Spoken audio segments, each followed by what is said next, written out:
Hey everybody, it's Josie. Welcome back to Cedar Creek Homestead. I hope you guys are having a wonderful day. It's warm outside today. It's a little bit overcast, but there's enough of the sun that I might squint from time to time. But we're out here. Thought we'd come outside and do our video. Thought that we needed a little bit of just being out in the fresh air. Howie is out here. Rowdy's down here at my feet in his little rocker.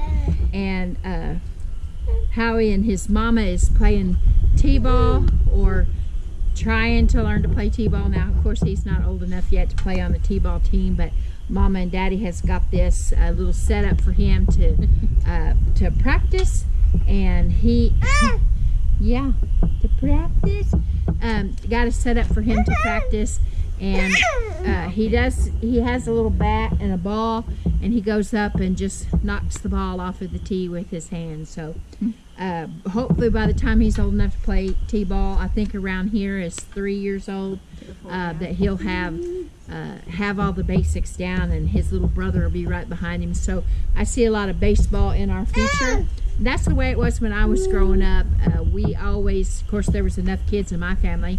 If we'd all been the same age, we'd have had our own ball team. But as long as it was warm outside, we were outside playing mostly baseball, and usually had several neighbor kids and cousins over, and so we had enough for 2 teams, and we'd have some pretty good ball games going. And so I'm looking forward to that with Howie and Rowdy and whoever else happens to follow along, and we'll enjoy that season. Emma loves you. Go ahead, but that ain't nice. One of the things I wanted to talk about today is the story that we've all seen in the news, the Ohio train derailment. And it's not necessarily the train derailment itself, but the thoughts that I've had since that, people happen to be evacuated, and all the different plans that people have had to make because of that. And it got to me to thinking about what we would do. Now, if you've been with our channel for very long, you know that we have railroad tracks pretty close to us, and they follow the river. And so, there's a possibility sometime that they could be carrying something here and have a train derailment, and we would be in the same boat. It got me to thinking about what we would do if in the middle of the night there was a knock on your door or a call on the phone, however they go about making evacuation calls today. What you would do if you were waking out of a sleep and told that it was necessary for you and your family to evacuate. Do you have a plan? We try to do all kinds of scenarios and be prepared with all of the things that we could possibly think about. And it's something for all of us to consider, what we would do, where we would go, what you would pick up and pack up and get in your vehicle and take off with. Now, here at Cedar Creek, we have a farm, and we have cattle, and we have other animals, and that would have to be taken into consideration. And it behooves all of us to come up with a plan should we have to evacuate. Do they tell you, you have to be gone for a certain amount of time? Do you have relatives that you could go to? What is the safest evacuation plan for you, the best way to travel? Do you have money if you needed to rent a hotel? Just all kinds of questions come up, and we really and truly need to answer all of those things and have a plan, just like we have plans in the case of fire and tornadoes. Those of you that live in hurricane zones, we don't hear, but those of you that do live in hurricane zones, you have to consider your evacuation plans for that, and the things that you do for your family is probably not the very same thing that we do for our family, because the conditions are different, and the environment's different, the weather is different, and we all have to consider what we would do as a family. The time of year it is. Is it winter time? Is it summertime? You have to consider being able to quickly pack up for your family. If you don't know what matter what amount of days that you're going to be gone. Are you prepared wisely for your family? Do you have enough clothing? We have babies here, and so we have to consider making sure that we have diapers and formula and milk and clothes and medicines and all the stuff that they require. I mean, making sure that you have your pets and making sure that you have plans in place for your home to be taken care of, all within a matter of minutes. If they have told you that you need to evacuate for safety, you don't have days and days to evacuate. A lot of times you have just minutes or maybe 30 minutes, maybe an hour. I've never been in a situation in my lifetime that we've had to evacuate. We've had to take shelter for tornadoes, but I've never been told that we had to evacuate for fire or had to evacuate for any other kind of weather or natural disasters of any kind. But there have been people here in Oklahoma that have had to evacuate for fires out in western Oklahoma, and there's people that's had to evacuate all over the country for different reasons. You know, out on the West Coast we hear about the fires every year, and the people have to evacuate, and they have to leave a lot of things behind. And I'm sure that it always begins with a plan. Do you have, we're prepping people here, and so we have water supply, and we have food supply, and we have medical and all other different kinds of supplies. But our main objective is to stay here at the homestead. If there should be some kind of big thing take place in the country, that is our number one plan, is to stay here on the farm, and also to have the supplies necessary that we wouldn't have to go to town, and we wouldn't have to go into places that might be considered dangerous places if there were rioting or any kind of civil disobedience or anything that was going on. We've made plans for that. But I have to ask myself, have I made plans if we needed to leave our place? Now, you'll hear a lot of people talk about bug-out bags, and every family is different on their bug-out bags, what they have to take. We have to take, like I mentioned a while ago, things for the babies, and a lot of you don't have to take those things. We have to. Some of you would have to take medications and medical devices and different things that you definitely want to make sure that you don't leave behind. Now, if you're anything like me, you definitely need to make a list. If I don't make a list, I'm definitely going to leave something behind. Hopefully it's not a family member. Hopefully it's just something minor. But you always want to make sure that you have a list and that it's an easy place to get to. Now, Cheyenne and I have went over different scenarios of things that if we had to evacuate quickly for some reason, what are the things that we would grab? But that was just like a fire emergency, I think, is what we really discussed, was what would we grab besides the kids and their necessities. For instance, if our home was burning, I live in a mobile home, double-wide mobile home, and they burn quickly, and there's not a lot of time. So the thing for us to do is to prepare ahead of time, know exactly what it is that you would do and that you would not do. Tornado is a different thing. If we take shelter, we usually have our first aid and our different items that we take with us into tornado shelter. Baby supplies, fresh water, clothes. We always try to make sure that we are prepared for that. But like I said, for an evacuation emergency, I have to say I probably haven't really given that as much thought as I need to give. And it's something that our family is going to be making a plan and really discussing what we would do. Howie and I always tried to go over different scenarios. And he and Blade worked out away from the home. And one of our plans was, if it was an event that we were going to shelter at home, Howie's thing was, don't leave. Stay at home. Don't come looking for me and Blade, him and Blade. That they would get home and for me to stay here. I'm pretty sure that would be the same plan now. If we needed to shelter in place for some reason, we would stay here and Blade would make it home. Mm-hmm. Now, know that sometimes if there's a big, huge natural disaster or some kind of something tragic has happened in the country, then it might take a little bit of time for them to get home, depending on where your family member is at. He's not too far from home right now, but other times he'll be further from home. And so our objective is to stay safe here, keep the home fires burning, so to speak, and let him travel home. The next point that I wanted to make is knowing your surroundings. Now, I've been here long enough now that I should know where a lot of things are. And I do know a lot of stuff, but there's lots of locations, lots of places that people, the native people, people that's lived in the area their whole lives will be able to tell you directions and say, hey, go down there by such and such. You know, they tell you directions by landmarks. And if you're not familiar with that, you have no idea where they're talking about.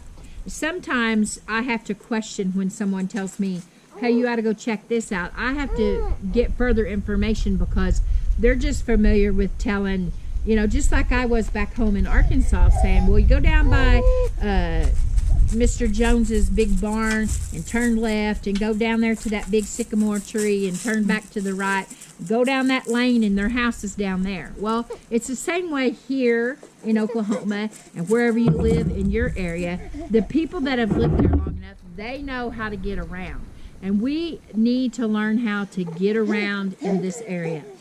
When we lived here, we probably lived here 3 or 4 or 5 years, and Hallie and Blade would be talking about going fishing and going different places.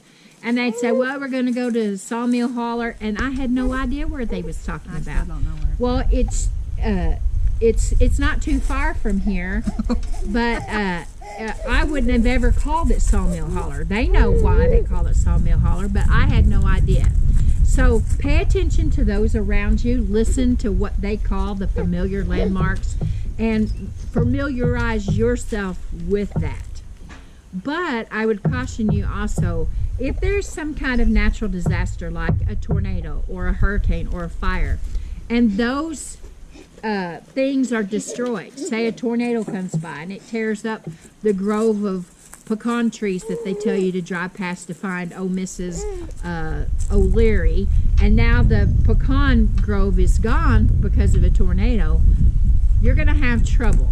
So besides knowing the locations by the way people describe them, by landmarks, also know the directions. Now, I am going to have to put myself into school on that because I have a problem with, especially if I'm in the house. Now, if I'm outside, most of the time I can tell north, south, east, west, simply by where the sun is or just knowing the area. But you put me inside a building, especially a building that has no windows where you can see. I used to work for the home office at Walmart, and they had windows, but they were about this big, way up high. And so you couldn't really see outside other than you could tell it was daylight or dark.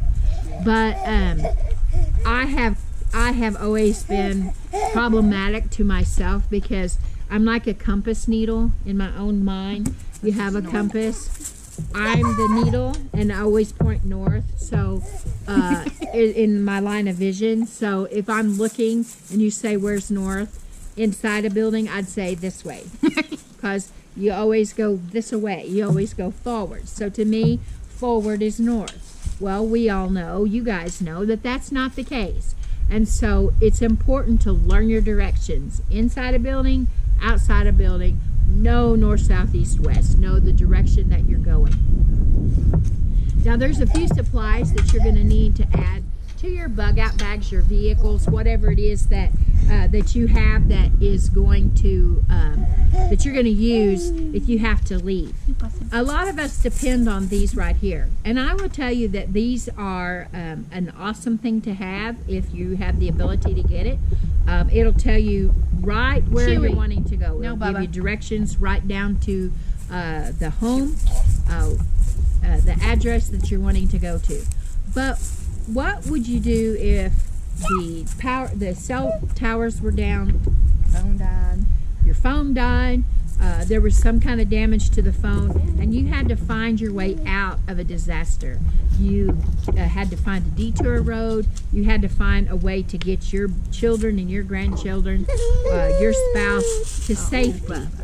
Well, that's where learning your surroundings beforehand comes into play, and also paper maps. Now, and also paper maps. A lot of people have done away with those. Howie was a big map collector, and when we first met, he came to Arkansas from Oklahoma, and he was working in Missouri, up around the Shell Knob area and around the lake, and then moved to Arkansas and worked all that area, and we had a franchise business there. And he amazed me because the little amount of time that he lived there, when we first met, he knew where everything was at. He knew how to get around places. He knew the traffic flow. He knew when the traffic was going to be heavy, that people were trying to get out and go to lunches and that stuff during the work week. He knew how to get in and around and out through the traffic without causing much of a problem. And that's something that we need to work on, is learning all the areas of heavy traffic, learn the way around things. Find the shortcuts, find the detours, find the areas that are less traveled, and know when it's safe to take those alternative roads. Now, there are times in a natural disaster, a disaster time, that those roads are kind of dangerous for you to take because they're not as traveled, and if you have some kind of problem during that natural disaster, it's going to be a while before somebody sees you, finds you. Now, this last year, there was a lot of work on the roads being done between Gore and Vian, and I had to go to an appointment. I believe it was a doctor's appointment that I had to go to. And on the way there, things went pretty good, pretty smooth. And on the way back, I got behind some vehicles that was behind a big truck. And I've told you guys this story. The truck had the sign on it that says, "Follow me." And so it pulled off the road. And so everybody that was behind it pulled off the road behind it, including me. And I went way back through there, and I began thinking to myself, boy, this is the longest detour that I have ever been on. Well, I was just following the people in front of me, and I looked in my rearview mirror and realized that the people behind me had went on, instead of turning and following the traffic like I did on this dirt road, they went straight ahead at the T, and they were able to come back out and get on the highway and go on their merry way. And I went way miles and miles and miles back through some very hard dirt roads. Thankfully, I was in my truck. And I ended up running into my brother-in-law, who works for the county road department, and he told me how to get out of there. I had never even been on the road. I didn't know where I was at or anything. Now, I will say that was a back road, definitely not a shortcut. It was a way around things, and if you knew where you were going, it was probably a good way to get around when you were trying to dodge some trouble. But it was not a good detour for me to take with not knowing where in the world I was going and just relying on the person in front of me. And I soon realized that person didn't know where they were going because they stopped and asked for directions from somebody that was getting their mail out of their mailbox. So make sure of your surroundings. Make sure you know where the detour roads, the access roads, the shortcuts are, and if there's several ways to get off of that road if you need to get to safety if you need to, and do people know your plans? If Shine and I adopt certain roads that we would take in the event of an emergency, we really need to let Blade know those are some of the roads that we would take, so that if something did happen, heaven forbid, he would be able to find us. Howie was always big on having maps in his vehicle, and he had maps of Arkansas when we lived there. He had city maps. He had maps of the state parks and the different areas that he knew that he was going to be traveling to. He had them here in Oklahoma too. Not as much here in Oklahoma because he knew his way around. He knew where he was at. But those would come in handy for me. Now, maps are still available today. You can get a free map most of the time by going to your state's travel centers. You know, when you come in and out of the state and they have a travel center there, you can usually go in there and they'll have maps. Sometimes your Chamber of Commerce will have maps, so that you have city maps and town maps, that you have maps of the state parks. If one of your plans, if you had to leave and bug out, would be staying in a state park, you need to know those state parks.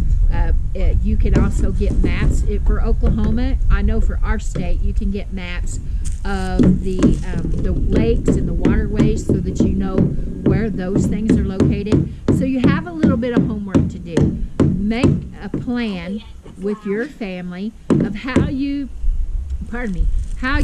would evacuate if you needed to. What are the routes that you would consider? Here in Gore, where I live, I-40 goes through, and there's a big bridge over the Arkansas River between Gore and Weber Falls. Now, that made history quite a few years back when that bridge collapsed, and there were people that lost their lives in that. And it was out for a while, and traffic, big trucks and everything had to be detoured through Gore. Now, there's also a second bridge between Gore and Weber Falls, in between the cities themselves. And just here in the next few years, they're planning to totally redo that bridge. So that means that for quite a few years, we'll have to detour just to go from Gore to Weber, which is just like the distance of the bridge. We're actually going to have to go the long way around to get to Weber Falls from where we're at. So it's going to pay to know how to get around. And that's another thing that we need to do, is have several ways. Now, when we're prepping, we say, that we should have backups to our backups to our backups. And that's the same way that we should do with our way around things, our evacuation plans and our area plans to get out. Now, in my home, one direction on this dirt road, there's two low water bridges, and when we get a lot of rain, you can't get through there. The other direction is okay, but if we get lots of rain, a lot of times the road washes and there's problems there. So make sure that you have several plans of getting home. If you're in one town, how can you get home to think about everywhere that you go, and if you were at one location and a story came on, how are you going to get back to your home? How are you going to get back to your home? Or how are you going to get from your home to someplace? Make sure that you know several different plans of getting out if you need to for safety, or getting home for safety. Okay, guys, so I have went on and on and on about this. I have homework to do. I need to learn not to be a compass needle and learn my directions. And you have some homework too. Make sure that you have a plan if you need to be evacuated or if you need to get home. The shortcuts, the way around, and the detours. Until next time, guys, this is Josie. I love you guys. I really do. Keep looking well to the ways of your household.